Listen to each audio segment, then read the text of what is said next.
All right. Hi, everybody. Welcome back to Tanya for Life. We're finishing off chapter 6 now, and we're going to be starting chapter 7. So really exciting. We were talking about the composition of the animal soul, which is the source of all of our own personal negativities. Everything that we think or feel or act negatively all comes from this animal soul. So we learned about its composition, and we're learning now about the source of this animal soul, where it comes from, because the godly soul comes from absolute godliness, from essentially within God's essence, and this comes from the opposite of that in some ways. It comes from the source of all evil and negativity and anything opposite to holiness. So mundane, things that are neutral, that are not bad, and also things that are bad. So here we are now back in talking about here, all that is not surrendered to God, but considers itself separate from God, receives its vitality from the acharayim of godliness by way of numerous descents and various contractions. The divine life force is concealed within it in a state of exile, thus it belongs to the realm of Klippat. It is now clear why any thought, word, or action that is not directed toward Hashem, serving Hashem, is therefore not surrendered to godliness. And because of this, it is a garment of the animal soul, which derives its life force from the Klippat.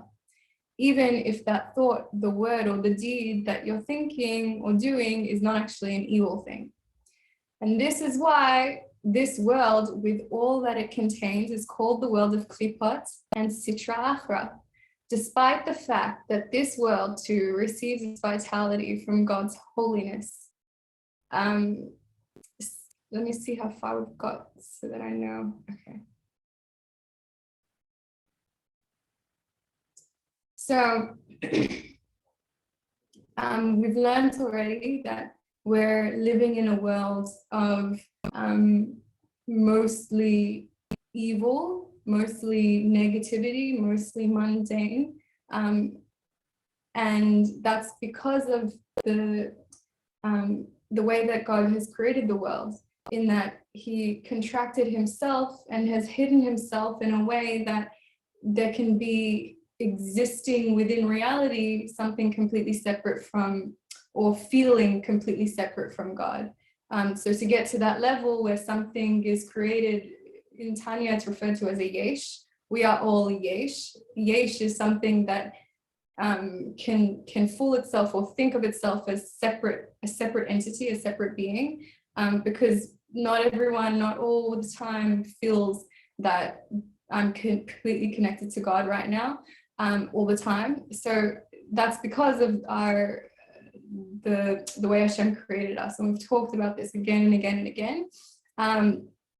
So that's the world that we live in. It's the lowest world, which means it's the farthest from God's complete revelation, which means that it is the place where all negativities have a stronger pulling in here in this world. So whoever you're meeting in yourself, we really need to have compassion for ourselves, because like we learned in the last video, that this lowest world of ASIAH is actually mostly evil. The higher world above us, YETZIRAH, is 50-50. The world above that, BRIYAH, is where evil starts to become, right? Where there's like some more distance from God. So hiddenness, concealed, which is evil. And there's like only a small happening, mostly holy. And obviously above that is more revealed godliness, so no darkness at all. So this is what we're living in. So to have this understanding really helps us to relax. You're not expected to be perfect. It's going to be hard to be perfect or to be better, to act in holiness, because all these drives are pulling you, the way of the world is pulling you in the opposite direction. So definitely not something to feel guilt or shame or hurt or upset about, or judge yourself or others. Since the creatures of this physical world feel themselves to be independent, separate beings, and their surrender to godliness is not apparent, automatically they then belong to the realm of Klippat. And that's because if something is completely surrendered to godliness, like we talked about earlier in this chapter, then God's light can shine forth in a more revealed fashion, in a more revealed way. If something is not sublimated to godliness, then God can't really live there, can't really be there, because we need to make space for him. And the way that we've been created is we're automatically going to see ourselves as independent, separate beings from Hashem. So this is our work, this is our process of having more understanding, more of this Torah knowledge to guide us. So that if we want to see more of godliness, if we want to see more goodness in the world, then actively sublimate myself, submit myself more to Hashem, humble myself so that he can come to me.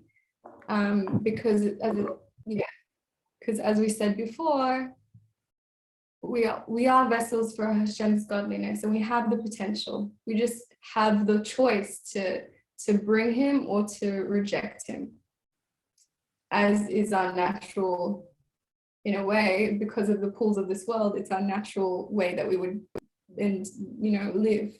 And so it is with our children, so it is with our spouse, so it is with our friends, our neighbors, whoever we're working with. And most people are not doing this work. Most people aren't aware of this Torah's Chaim. They're not aware of this Torah, so even more so, they're not working on themselves in this way, which means that they'll struggle more.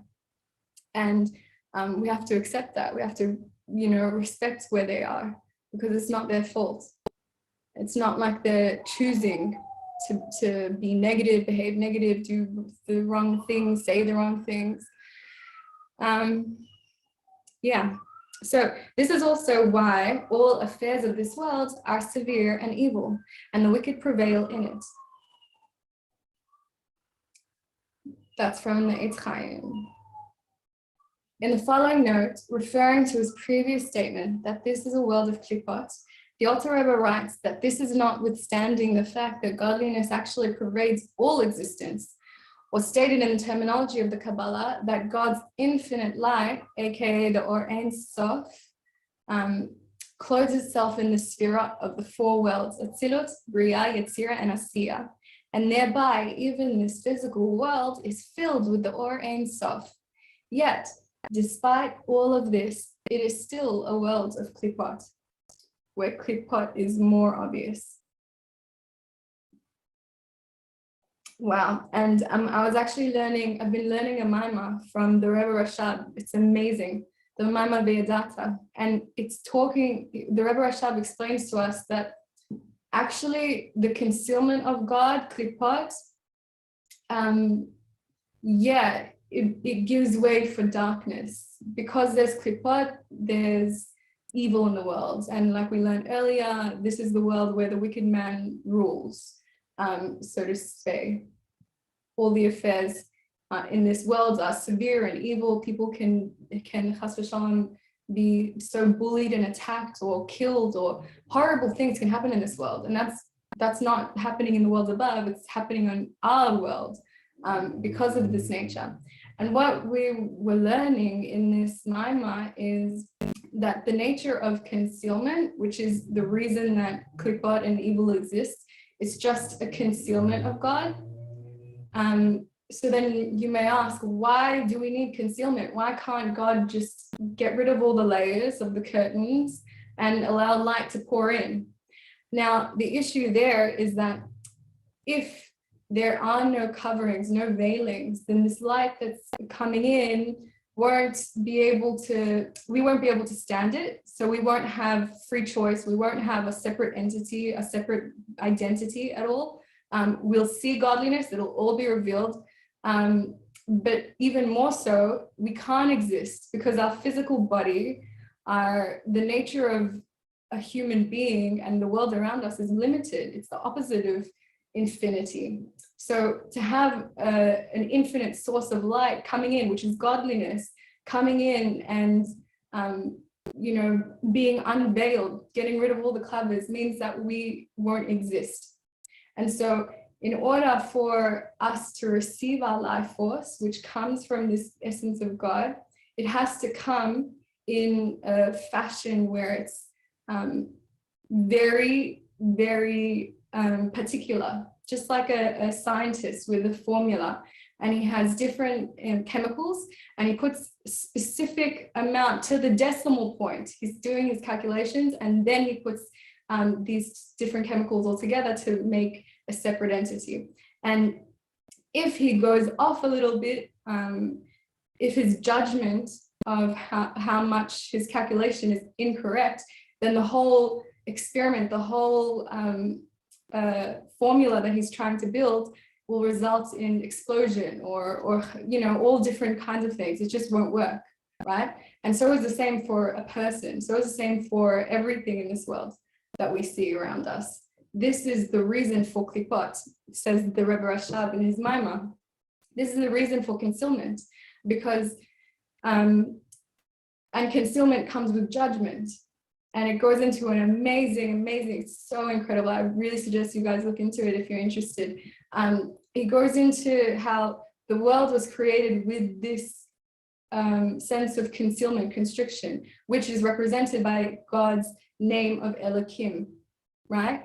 And Elohim is all of this darkness, all of this concealment that veils, like the curtains, the layers of curtains that veils the light so that it does shine through. And it's very deep. It's very, very deep. So I don't want to take too much time in this, but the idea is what's causing evil or darkness or hiddenness of God is actually a vessel through which godliness comes to you. And just like a scientist has to be incredibly exact in his formulation, he has to judge judge based on everything to take into account exactly how much he's able to give without the experiment going into explosion. The same way, Hashem has to be very accurate to the decimal point, which is where judgment comes in. It's not a heavy burden. It's only a means by which Hashem can know how much of his godly light is able to be revealed to us in a specific way. Through food, our life force, God's life force that he's giving to us comes through food. It comes through our parnasa, through our working. It comes through our living, our breathing, our sleep. It comes through everything. And that's the entire world. It's all just godliness. So for us, we want to be connecting with this sense of really everything is godliness. Everything is godliness. And the only reason there is this limitedness is so that God's essence can come to me.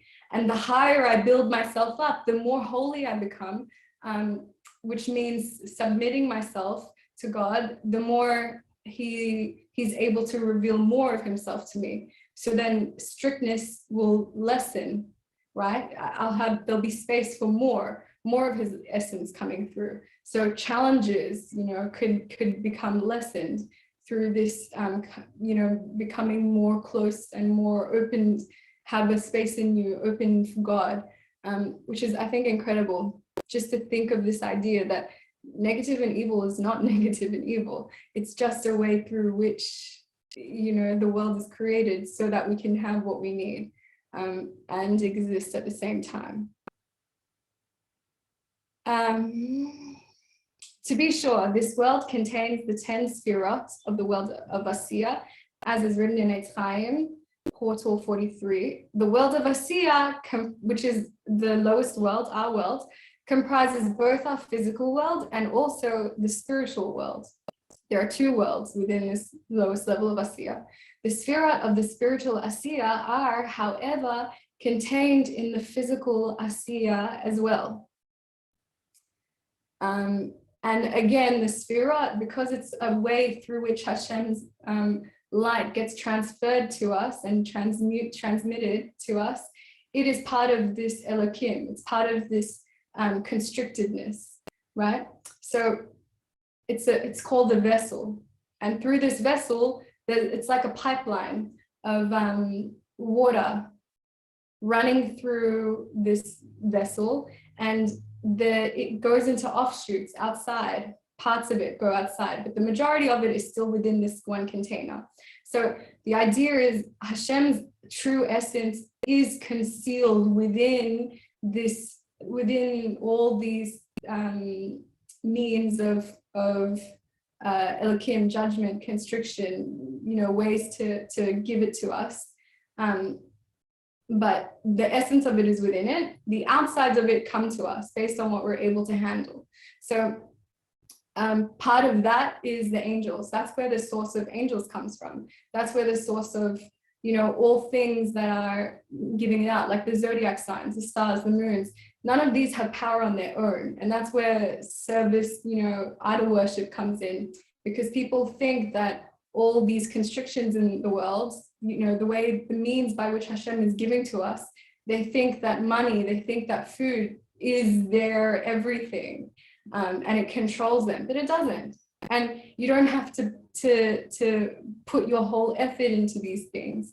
You put your effort into connecting with the source, and the source is God, right? It's just like the Rebbe Rashab says, a person isn't going to look at a building and say, wow, or I don't know what builds a building.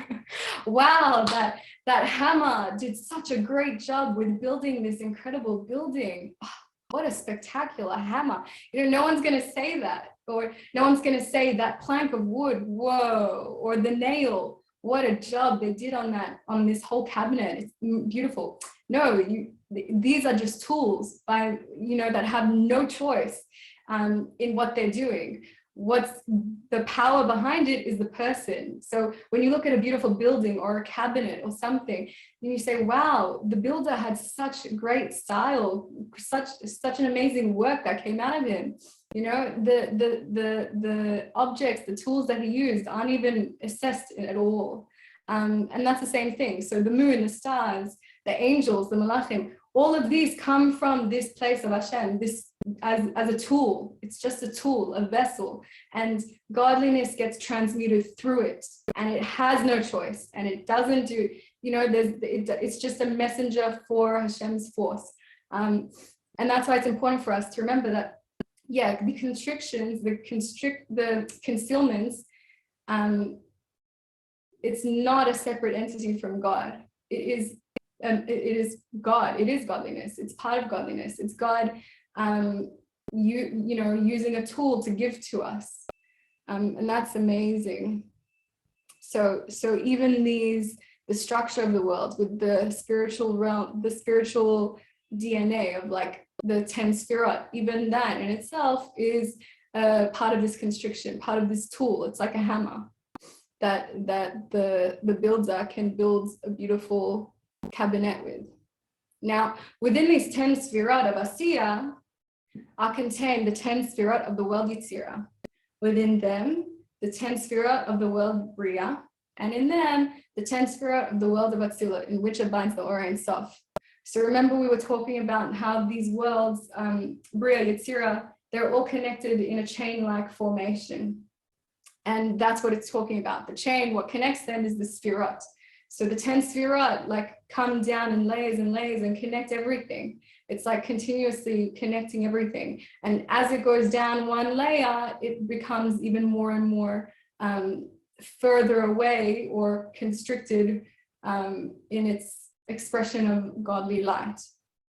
So thus the Or Ein Sof, this godly light, which is within all these vessels, it's like within the pumps, the pipes, it pervades everything from the highest to the lowest world by being clothed in the 10 Sefirot. The 10 Sefirot as the water pipes, let's say. So and the four worlds is ATZILUT, BRIYAH, YETZIRAH, and ASIAH. As it is written in Eitz Chaim, in Sefer Gilgulim, yet because the creatures of this world are not openly surrendered to God, this is a world of Klippat and Sitra Achra. Until here, it has been explained that all thoughts, utterances, and actions that are not directed toward holiness are sitra achra, and that these are the garments by which the animal soul expresses itself. But this merely places the garments on a par with the animal soul itself, which, like them, stems from the sitra achra. It was explained earlier, however, that the garments of the divine soul are of a higher spiritual level than the soul itself. Remember, the garments of the soul is separate to the soul, and so it's not an essential part of you. It's something that's additional. It's like your clothes that protect you and beautify you, or they can, make you vulnerable and, dangerous, put you in a dangerous position, just like your own clothes as a human being that are not part of you, that are not who you are, but either protect you or not. So the garments of the soul is thought, speech, and action. And here it's telling us when we put on the garments of the animal soul, then we become lower, whereas when we put on the garments of the godly soul, which is our true self, then we become higher. We become higher than where we're actually at, the level we're actually on. So because the garments of the divine soul are of a higher spiritual level than the soul itself, they therefore elevate it when it's put on, just like a color, just like a bride puts on her beautiful wedding dress and automatically she's the center of the room. She's a highest being in a way, and that the animals and elevated, and that the animal soul is structured as a mirror image of the divine soul. It follows then that the animal soul's garments are on an even lower level than the animal soul itself, and these garments degrade the animal soul itself. The Alter Rebbe goes on to explain that this is indeed the case.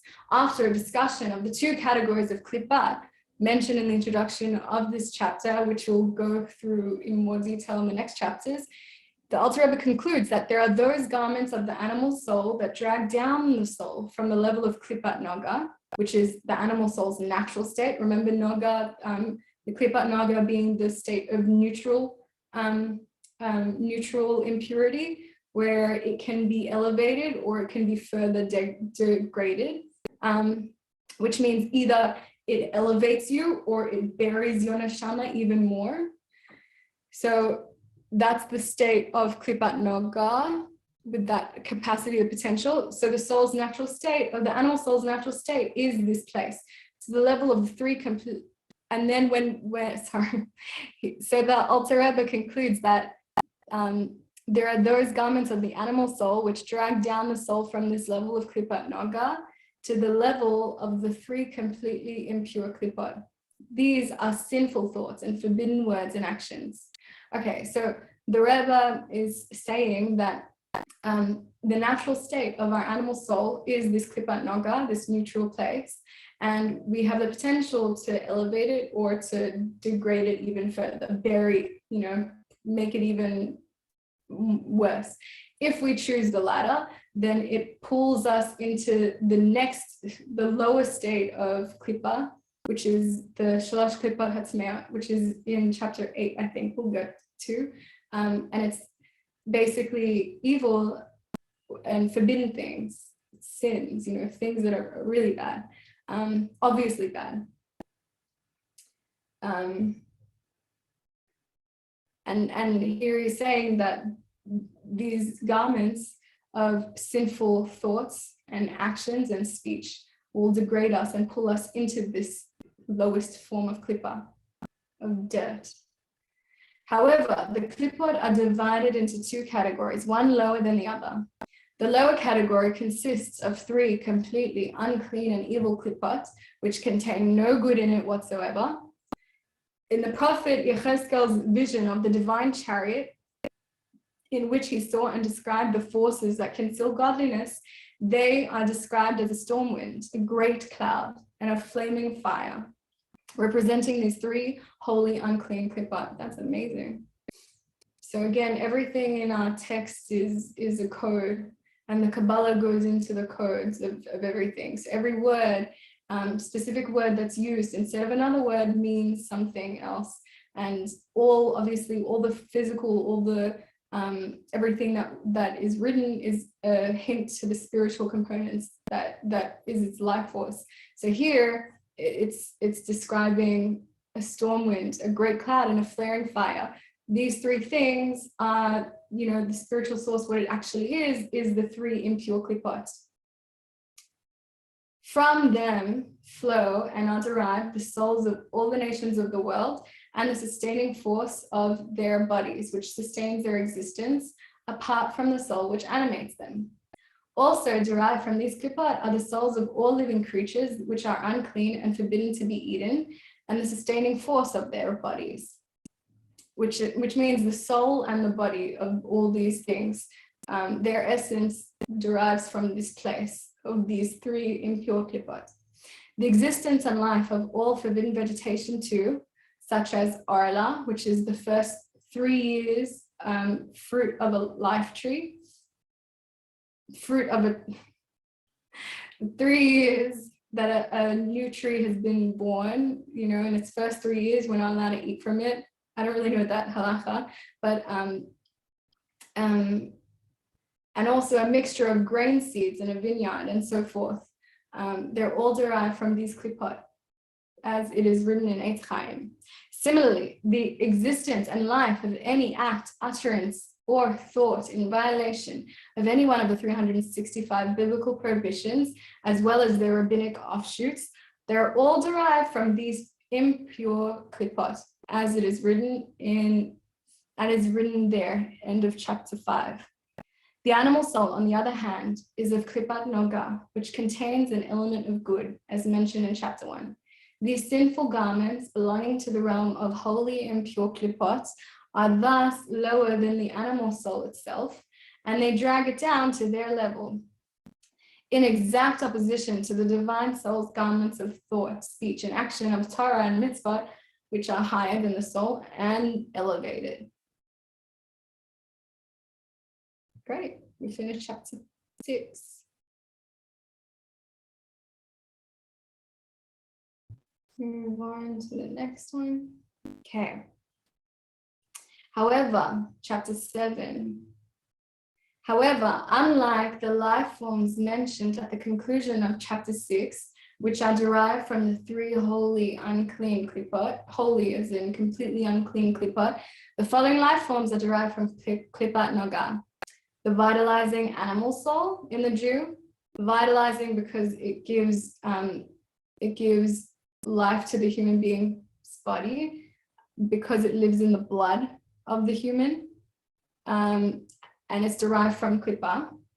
And the soul of the animals, beasts, birds, and fish, which are pure according to the laws of the Torah and are thus permitted for Jewish consumption, as also the existence and the vitality of everything in the inanimate and the vegetable world that is permissible for consumption. So too, the existence and vitality of every act and utterance and thoughts in mundane matters that contain no forbidden aspects, being neither root nor branch of the 365 prohibitive precepts and their offshoots, prohibited either on the explicit authority, which means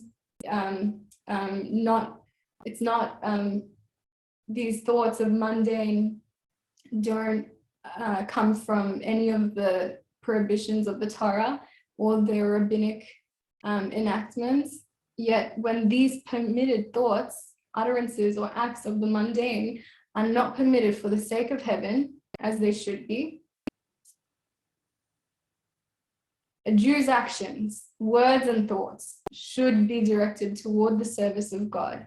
For example, when one's eating, his intention should be that the food supplies strength for study, for prayer, or performing other commandments. He should conduct his business with the intention of providing for his family, educating his children in the path of Torah mitzvot, giving to charity, etc. But when his deeds, words, and thoughts do not serve this purpose, instead, they serve only the will and desire and the lust of the body. And even when it is in need of the body and it's necessary for its very preservation and life, such as eating, which the body requires for its very own existence, and without which it cannot possibly live. Thus, the act itself cannot be faulted. But the fault lies in that his intention is not for the sake of heaven, i.e. to utilize his body as an instrument in the service of God and revealing God. If this spiritual intent is absent, then all these acts, utterances, and thoughts are no better than the vitalizing animal soul itself, which is Klippa. And everything in this totality of things, the soul, with its actions, utterances, and thoughts, flows and is drawn from the second gradation of Klippat and Sitra Achra, which is in the progressively ascending order of Klippat. The fourth Klippa, called Klippat Nogga, Klippa that shines, for within this Klippa there is yet found a ray of holiness. For in this world, called the world of ASIAH, with ASIAH meaning action, most indeed, almost all of the Klippat Nogga is evil, with only a little good intermingled within it. Klippat Nogga is found in the high worlds as well. However, the proportions of good and evil which comprise it vary from one world to the next. And this is what we were saying before. In BRIYAH, Klippat Nogga is mostly good. It possesses only a small measure of evil, which is separate from the good. In YETZIRAH, the Klippat Nogga is composed equally of good and evil, 50%, 50-50. Whereas in the lowest level from them, in ASIAH, our world, our physical world, Klippat Nogga is almost completely evil, with only a minute, small representation of good and of light. From this minute amount of good within Klippat Nogga come the good qualities which are found in the animal soul of the Jew as is explained above. That's amazing. As explained in the first chapter, the Jew's inherent qualities of compassion and benevolence stem from his animal soul. This is the soul of Klippa, yet because of its origins being in Klippat Nogga, the Klippa which incorporates good as well, it gives rise to the good traits of compassion and benevolence. Since Klippat Nogga is a mixture of good and evil, any action, utterance, and thought emanating from this Klippa can be utilized for good or for evil. Indeed, as the Alter Rebbe will explain presently, the very same action, speech, or thought may be holy if done for the sake of heaven. If done for the sake of evil, if done for other intentions, then it becomes evil. So that's saying in, I think, another one of the works of the Rebbe Rashab, it was explaining that a person, well, it's also very deep, so I'm going to try to condense it and pick out from it. But it was saying how there are natural tendencies that we have for the good. Like it might be very easy for somebody to give lots of money, tzedakah, and for somebody else, it might kill them. They may be too stingy. They may be suffering in their own personal life, and it's just too painful to give away. Whereas someone who's, in the equal situation, or maybe even suffering more with personal finances, it may be easy for them to give away. And one of the differences between these two people is the nature of their soul, their animal soul, right? Because the soul is where our character comes from. This animal soul, which has both good and evil in it. So it might be very easy for this person to just give, but that doesn't necessarily mean that they're fulfilling the mitzvah on a high level. It might look so generous and giving for somebody else looking at this person, but it might actually not be such a high mitzvah that they're doing, because the mitzvah is dependent on the person. Hashem knows exactly who everybody is. Hashem knows exactly our specific makeup. And like we were saying before, the whole idea of Elohim is that and where judgment comes from is just like a scientist needs to know exactly the right form, the right calculations, mathematically he has to get it down to the right decimal to be able to give a certain amount, the amount that he knows that this thing needs. That's the same way Hashem is with us. And so for one person, we're not all judged the same. And judgment is not a thing of pressure or disappointment. It's a thing of how much Hashem is able to give us without us bursting, right? And that's all it is, because Hashem wants to give us so bad, and he's always constantly yearning to unite with us, to be, to be gazed at, to gaze at him. Miriam gave an amazing shiur recently that prayer is this time where Hashem is yearning for us to come as is. You don't have to be perfect to stand in front of me, because I'm yearning and I'm cherishing you and I love you as you are. And he's begging us to come, to spend time with him, to gaze at each other and enjoy this moment present with each other.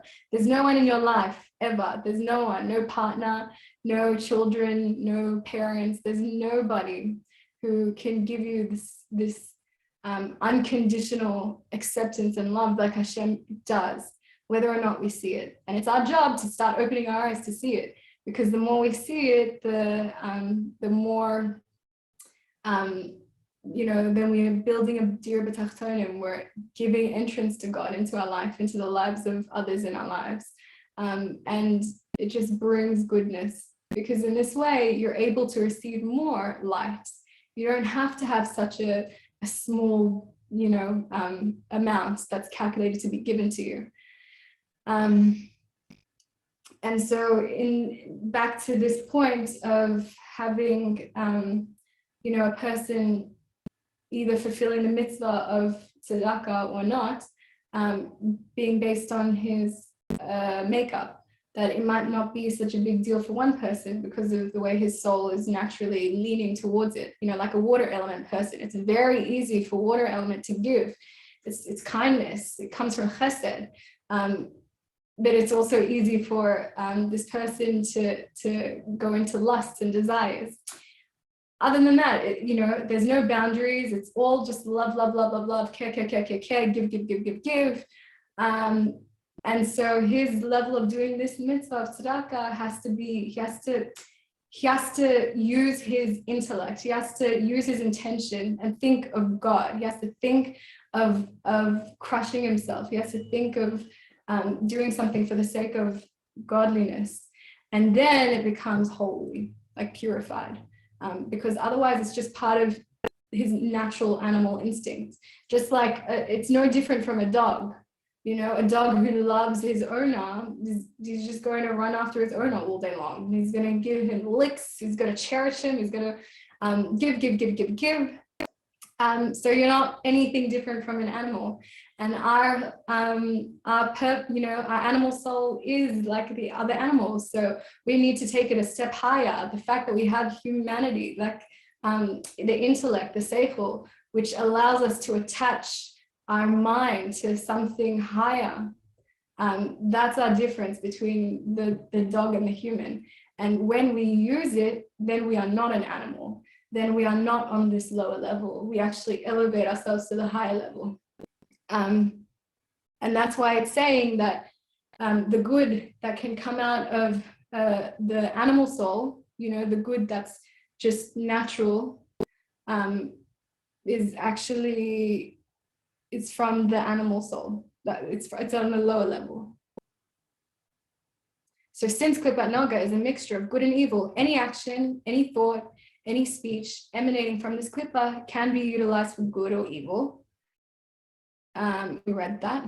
Now, Klippat Nogga is an intermediary category between the three completely unclean klippot and the category and order of sanctity. Hence, it is sometimes absorbed within the three unclean klippot, as explained in ATZILUT. And at other times, it is absorbed in and elevated to the category and level of sanctity. That is, it is absorbed within sanctity when the good that is intermingled in it is extracted from it. and separated from the evil. Then it prevails over the evil and it ascends to be absorbed in sanctity. Oh, that's so beautiful. So it's like there's two parts. It's like there's two parts of that are existing simultaneously within this creation. And if it's separated, right, you know, goodness is separated from evil, and then the goodness will prevail over the negative and it'll all go upwards, higher, be elevated. If the opposite happens and evil is separated, then everything, it has more power, it absorbs everything and goes lower into darkness and more buriedness. The Alter Rebbe now provides an example of a neutral action or speech that is derived from Klippat Nogga and thus can be used for either good or evil, demonstrating how the action or the word itself becomes holy when its motivation is for the sake of Hashem, and how it is degraded to the level of the three completely unclean klippot if prompted purely by physical desire. For instance, if one eats fat beef and drinks spiced wine, not out of physical desire, but in order to broaden his mind for the service of God and for his Torah, as this is not coming out of nowhere, this is coming from Rava, who said, wine and fragrance make my mind more receptive. That's from the Gemara in Yoma. Or in order to fulfill the commandment to enjoy the Shabbos and the festivals. That is probably also Gemara. Wow, it's halacha. Okay. So, wow, that in itself can go into a whole nother tangent. Maybe I will just for a bit. What we learn is actually we can use these physical luxuries of the world to help us in our service of God. And part of our service of God is expanding our mind, because what we're doing here today is we're trying to expand our mind. We're trying to get out of our constricted thinking that's so constricted based on the klippot that's, you know, here. So in order to break the klippah, in order to get to a higher level, we want to expand our mind. And Hashem created our brain that it does have the capacity to not only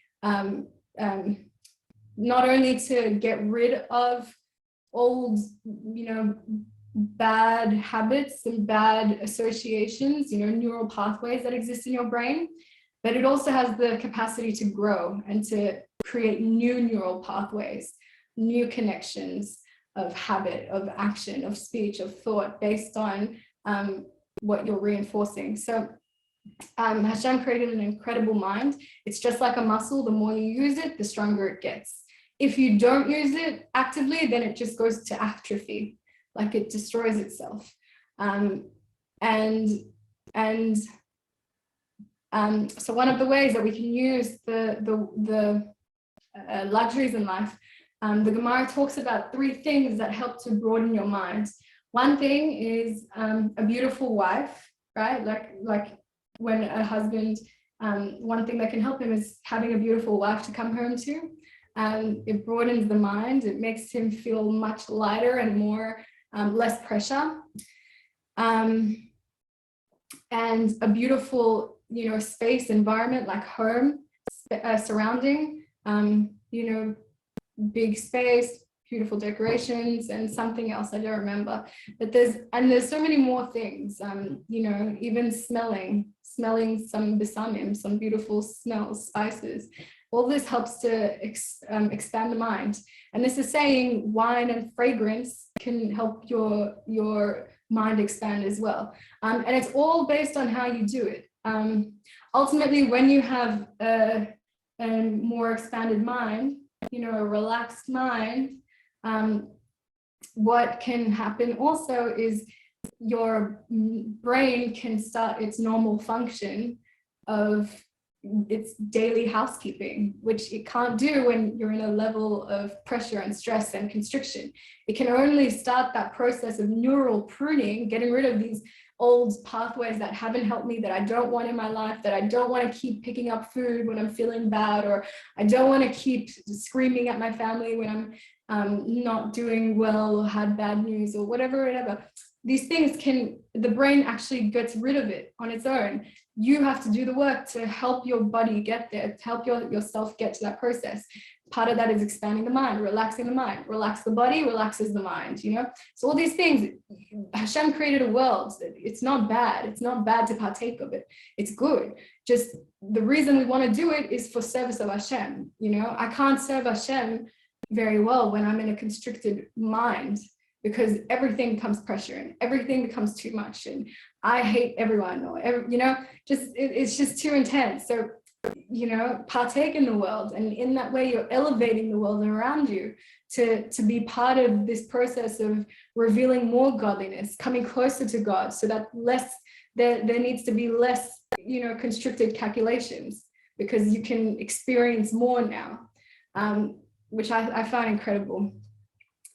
In the latter case of you know, eating to fulfill the commandment to enjoy the Shabbos and festivals, this person's eating and drinking are not merely the means to a spiritual end, as in the previous example, where he's trying to elevate his mind, make his mind more receptive by wine and fragrance, which is a spiritual end. So in this case of enjoying the Shabbos, so eating to enjoy the Shabbos, it's a mitzvah in itself, because Hashem commands us. It's part of our one of the mitzvah aseh to enjoy the Shabbat and the festivals, the Chagim. So so when you're enjoying your food, enjoying your drink, you're enjoying yourself on Shabbos or Chagim, remember, like, have in your mind, like, wow, I'm keeping this commandment. It's so easy, you know. That's one thing that I've already elevated my whole being with. And in that way, I'm already more higher, more refined, more elevated person just by doing this, and it's not hard. So that's incredible, easy mitzvahs. When one eats and drinks in the above mentioned manner, then the vitality of meat and the wine that he eats, which actually originates in Klippat Nogga, right? Klippat Nogga, because it's from the permitted place of impurity, then it's extracted from the evil, and it ascends to God like a burnt offering and a sacrifice, i.e. the life force of the Klippat Nogga, which the food and drink contain, is absorbed in sanctity. This is amazing. I remember when I heard Miriam talking about this, blew my mind, that you can even have the mental picture, imagine, use your contemplation more and more and more, whatever concepts you get out of these lessons, or wherever you learn Torah from, or when you're thinking on your own, think about it, try to get a mental grasp, because you want to contemplate, to change you, to change your animal soul. So so one thing you can do is thinking, you know, in the times of the Beis HaMikdash, which we unfortunately do not have right now in its physical sense, we had sacrifices that we would give daily. And, you know, in the morning, in the daytime, in the nighttime. Now, instead of that, we do our prayers, because we don't have the temple anymore. But what we were doing with the sacrifices, we were sacrificing these different animals. So some people talk about animal cruelty, I understand, but really everything is not as you see it. Everything is spirituality, you know, hidden in the limitedness of physical existence, right? So what were we doing by sacrificing these animals is we were sacrificing the animal soul within us. A person, Miriam talks about, we actually spoke about this in I think chapter 1, but if someone is struggling with a particular character trait, right, we know that it comes from the animal soul. So what part of this animal soul is playing up, is too much for me to handle at the moment? Maybe it's my sadness, depression. Maybe it's the fact that I have lack of motivation. I don't want to do anything. I don't have any drive, even though I know I need to do things. Okay, if that's the case, that's the earth element. And what is the animal of the earth element? It's the goat. So this person will come to the temple, sacrifice a goat, and that will go up.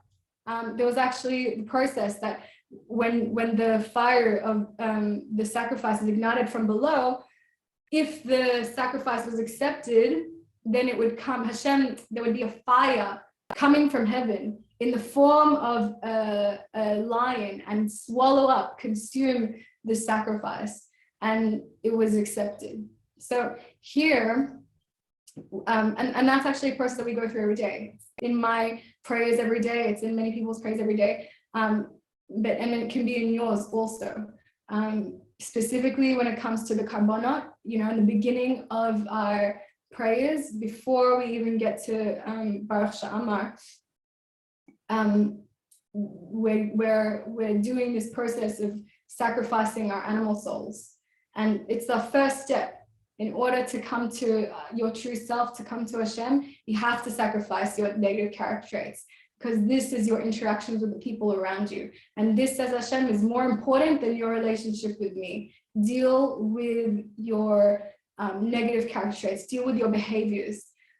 Make sure that you're good to the people around you, that you're not sharing all, spreading negativity and division, which come from your negative character traits. So that's why in the temple, it was the first vessel. It was in the courtyard. It was before you reached the inner sanctum. It was the courtyard, the first thing that you do. And so here we're saying we're given even more of an opportunity, not just when you're saying your tefillot, when you're davening, but also when you're eating. When you're eating, then this process too, what's the whole process of sacrifice? Is what the text is telling us here, the Tanya is telling us, is separating from this Klippat Nogga, this place where both evil and good exist together. You're separating the good, you're separating the negative, you're separating them away from each other, making that distinction and giving it over so that it can be taken upwards. You're giving it to Hashem so that he can absorb it in his sanctity, right? And it can be given up. The life force will be given up as a burnt offering, and then you get the powers from it also. And that's what a sacrifice is. So when we are eating, when you say the bracha, or when you're eating and drinking for a mitzvah, by eating and drinking and enjoying it on Shabbos or on Chag, it's almost Purim, when you're happy, it's a mitzvah to be happy on Purim. So when you do these things, these mitzvot, then you're actually elevating, separating the impure from the pure, and you're elevating it to God. Use your mind to do this, use this thinking to do it for the sake of Hashem, the Shem Shemaim. It's amazing. So you can imagine these sparks of holiness that are elevating, ascending up in the air, up to Shemaim, from what you're doing here in this world, by eating an apple, stopping, saying the bracha, connecting with God, humbling yourself, and wanting to eat, to give you strength to be a good person and to fulfill his commandments, by which are being a good wife, a good mother, a good friend, a good human being. And that in itself is l'shem shamayim, because you want to bring God's presence into your relationships, and only God's presence will bring tranquility and peace. So this in itself is a mitzvah and l'shem shamayim. So you're thinking of this before you eat this apple, and then my oh my, imagine the holy sparks that are being lifted. This Klippat Nogga, the Klippat Nogga is being lifted.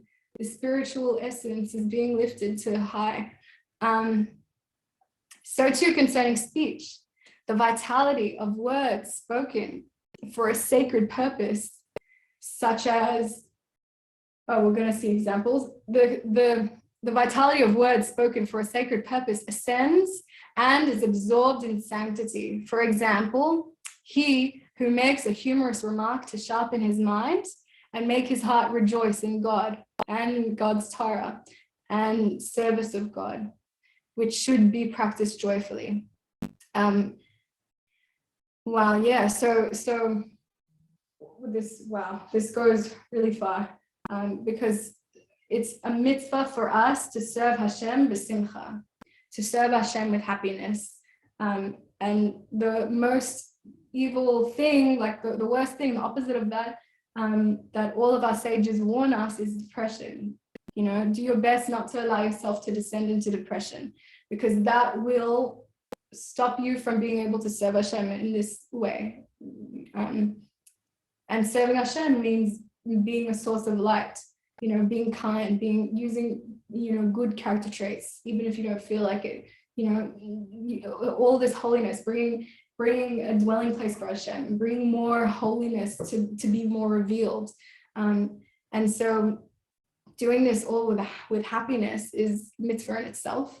So when you're learning Torah, it's with happiness. When you're, you know, when you're using your speech to make jokes, to have a less pressure in your mind that you can absorb, and, you know, to make other people feel good. These are all holy things. And Rava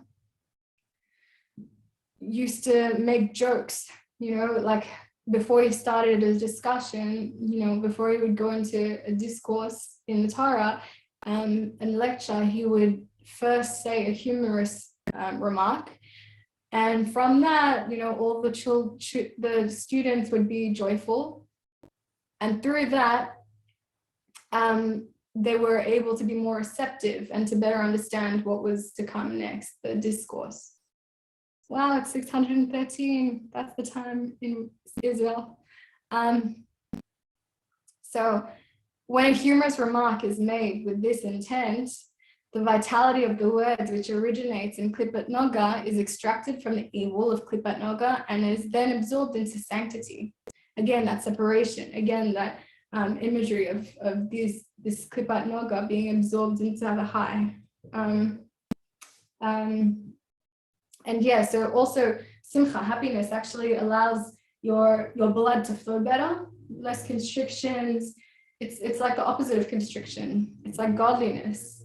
Happiness is actually the emotion of the soul, the godly soul. So when you're happy, you're strengthening your godly soul. And when you're more depressed and it takes over you, then this is weakening your godly soul's strength, and you're covering up and bearing it up even more and more and more.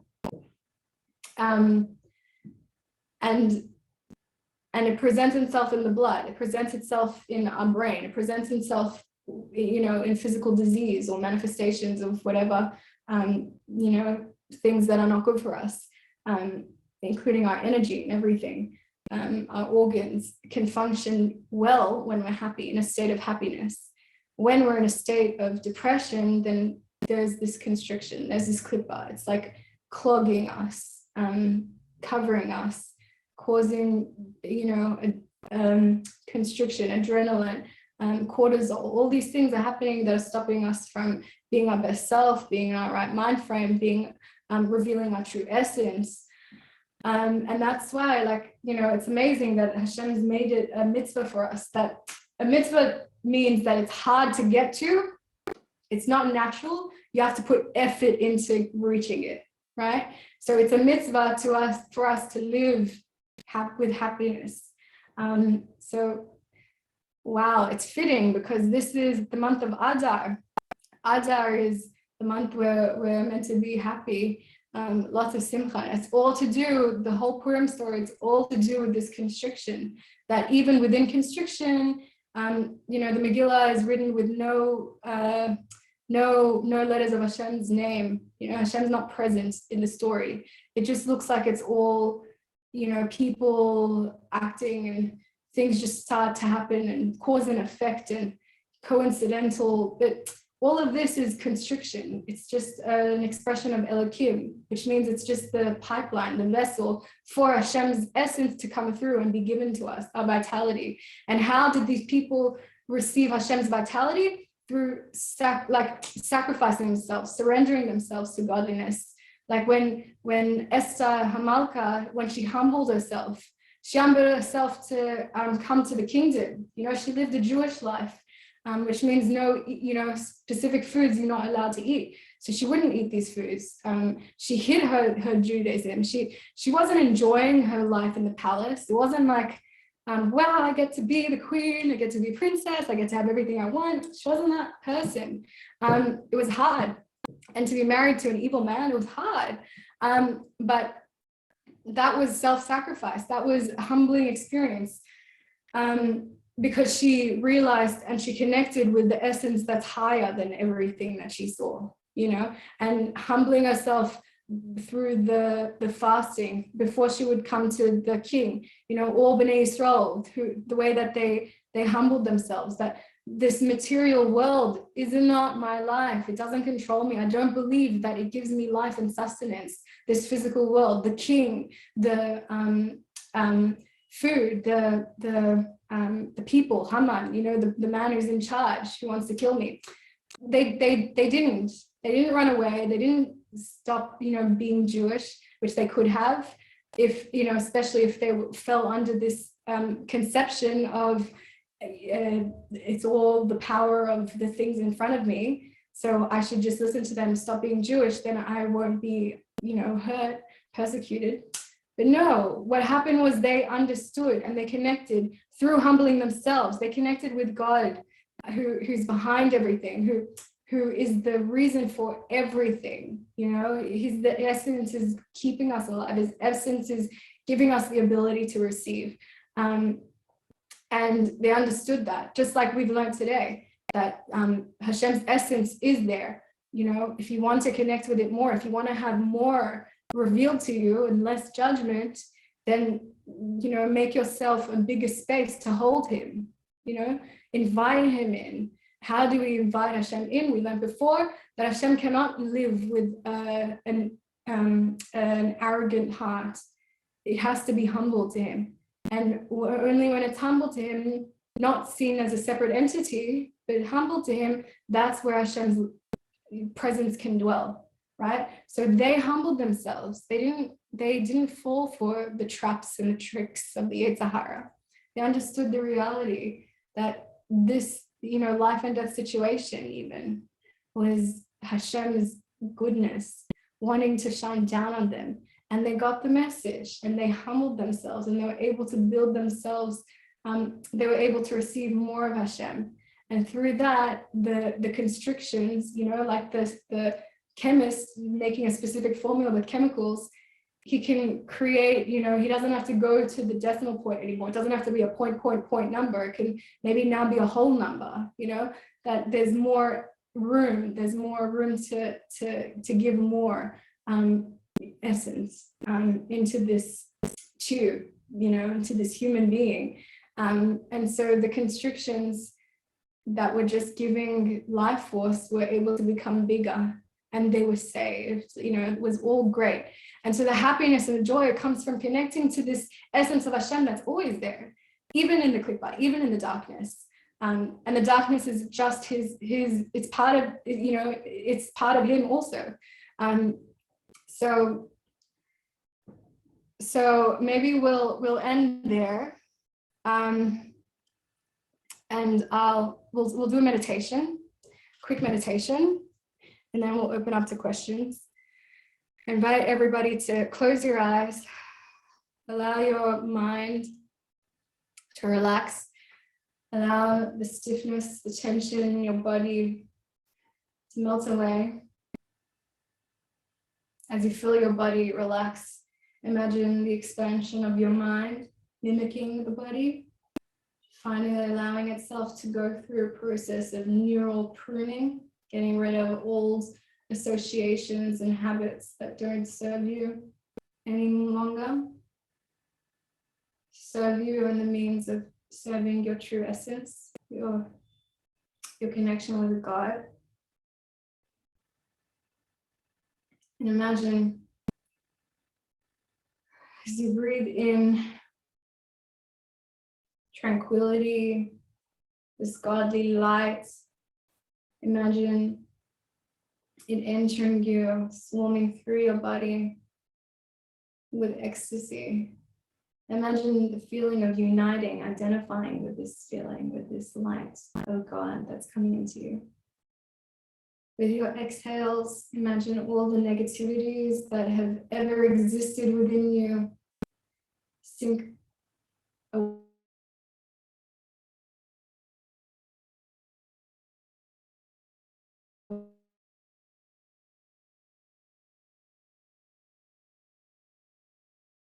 away. Contract your hands, imagine all the energy in your arms, elbows, shoulders, everything's contracted. Imagine all your negative thoughts, speech, and action that have had any association with this part of your body. Maybe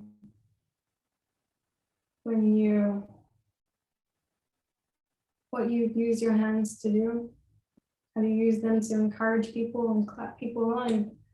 Or have you used them to cause division and hit somebody emotionally or physically? Have you used your nails to scratch and criticize with your words? Now imagine as you let go, see all the darkness of all these actions, thoughts, and speech seeping through your body from the bone to the tissues, sinews, the blood vessels, the skin, coming out to settle on the surface of your skin now. Allow it to wash down, all of it to just expel from your body. And see as it gets absorbed into the earth, transformed into a light that shines up to Shemayim.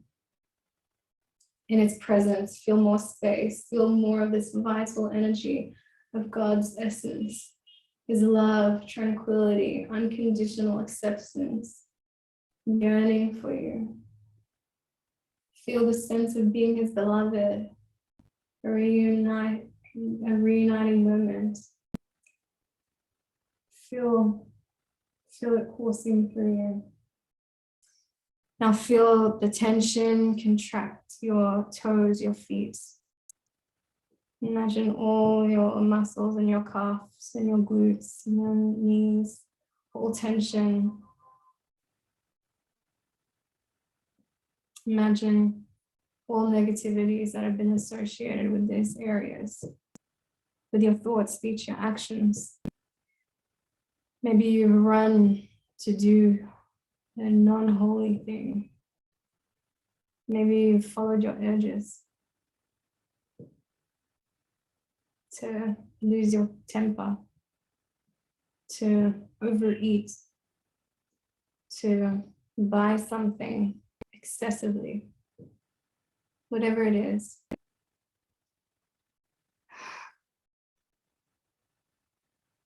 Imagine as all the darkness, all this klippat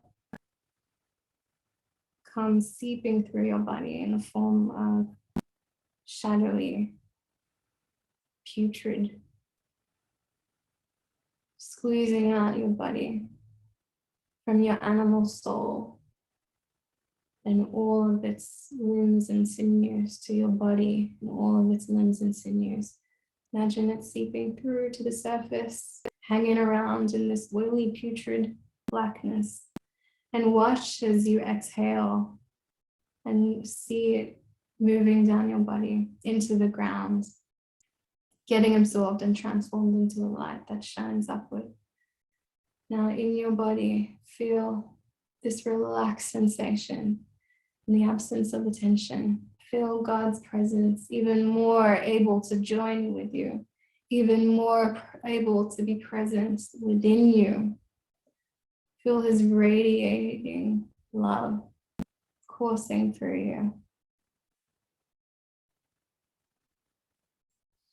Now that you've sanctified yourself, humbled yourself for him, for his service, imagine your muscles in your torso, your abdomen, your chest, your heart, your back, your spine. Imagine it all tensed up. You can do it physically, might be too hard to get that many places at once, but even imagining a tension of all the muscles, the tension, whatever emotions, whatever thoughts, speech and actions have been here, whatever difficulties your organs have been facing, whatever negative feelings your heart has been holding onto, burdened by, whatever pains it's been buried in. Boundaries is erected for protection. Imagine the back, all the burdens that it's been holding, trying to keep your body together, trying to keep you sane. Poor body, poor spine. Wow. And imagine as all of the tension, maybe your digestive systems, maybe you've used it for a non-godly purpose, buried it under overeating, buried it under not having the right intentions, maybe, dealing with the burdens of life, where you haven't been able to connect it to godliness, and you've seen it as a separate entity with control over you. Now, as you breathe out, see as all of this darkness seeps through each essential part of you, from your animal soul, all of its limbs and sinews, to your body and all the bones, the blood vessels, the muscles, tissue, skin. See the putrid, oily blackness hanging on your skin, surrounding your torso, surrounding your heart, surrounding your back. As you breathe out once more, allow it to all flush down into the ground easily. Watch as the ground absorbs it and transforms it to a light. Heading up to God. Now in its place, feel this comfort, this protection, feel this elevation, this vitality, this happiness coursing through you, with God able to enter you more and more and more, with God able to protect you, with God's emotions, these holy emotions. Feel as your inner self, your godly soul within you, responds to Hashem's presence and radiates, comes out more and more. We're digging her out and feeling her strength shining. Up to your shoulders. Pick up your shoulders. Feel the crunch, the tension. Let's do the face at the same time. Tense up your face, your mouth, your cheeks, your eyes, your forehead, your neck, shoulders, and imagine all negativities of thought, speech, and action that have existed here, that have buried your godly soul under negative perceptions, using your eyes for the wrong way, using your mouth to deal with excess, to be rude or mean, to allow into you, accept into you excess without wholly sanctifying something first, like eating mindlessly, just allowing yourself to eat and eat and eat. Your mind, where you've been accepting negative thinking, negative, seeing the wrong way, in a way that makes you lose hope, feel depressed, feel angry at others.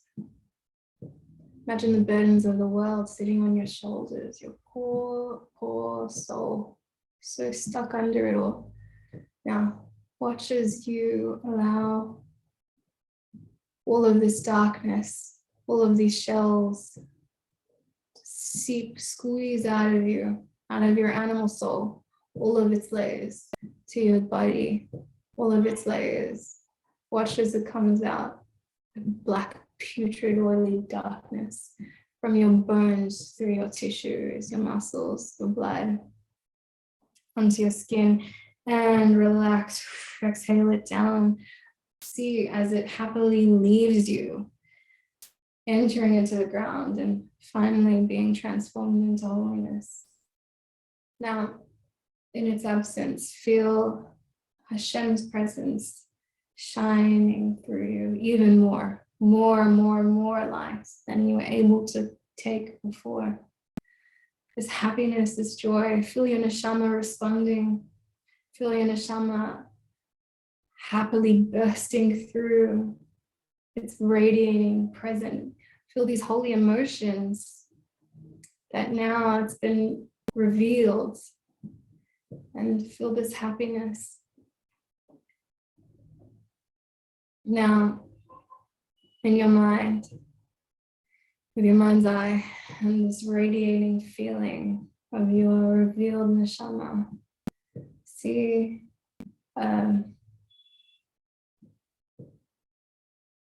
some beautiful flowers,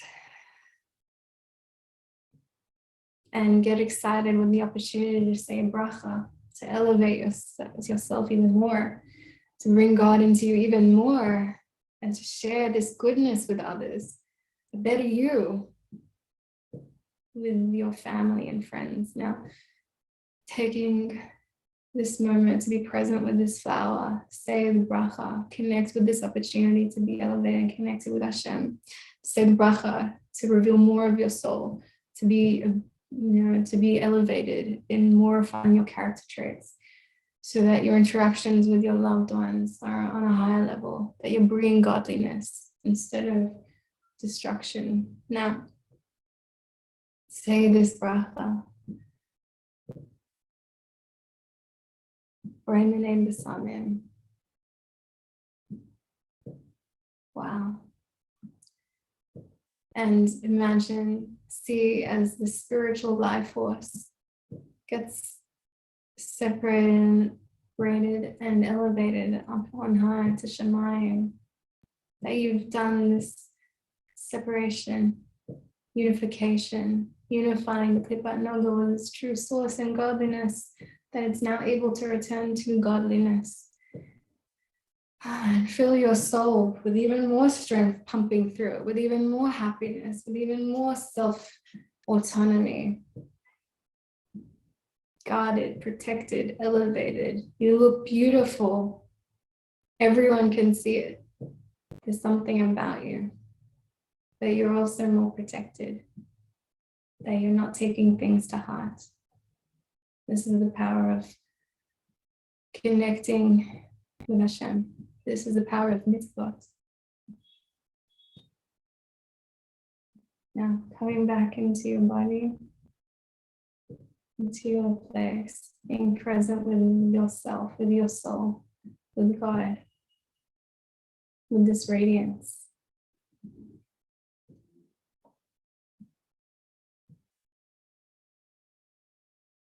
Amazing. So that's it. I don't know how long we've gone.